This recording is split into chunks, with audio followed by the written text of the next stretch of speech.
ఓం నమ శివాయ, శ్రీమాత్రే నమః. మిత్రులకి, శ్రేయభిలాషులకి, అలాగే నన్ను ఇంతగా ఆదరిస్తున్న యూట్యూబ్ ప్రేక్షకులందరికీ కూడా పేరు పేరు ధన్యవాదాలు.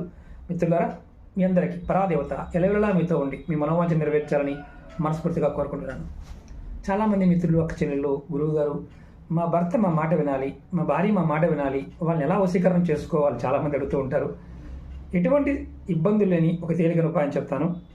ఆడవారు భర్త తనకు అనుకూలంగా ఉండాలంటే భర్త కాలని ఒత్తుతూ ఉండాలి.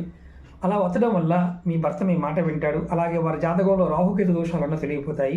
అలాగే మగవారు చేయవలసింది ఏంటంటే, ఆడవారికి ఎవరైతే భార్య ఉంటుందో భార్యని ఎప్పుడు కూడా బూతులు తిట్టకూడదు. అంటే చాలా భయంకరంగా బూతులు తిడుతూ ఉంటారు, అలాంటి బూతులు అనకూడదు. అలాగే భార్యకి ఎప్పుడైనా సరే పూలు తీసుకువెళ్తూ ఉండాలి. అంటే ఒకటే పూలు సపరేట్గా ఉండాలి, పిల్లలకి సపరేట్గా ఉండాలి, భార్యకి సపరేట్గా ఉండాలి. ఇలా మీరు రెగ్యులర్గా చేస్తూ ఉంటే ఖచ్చితంగా భార్య భర్తలిద్దరూ కూడా అనుకూలంగా ఉంటారు.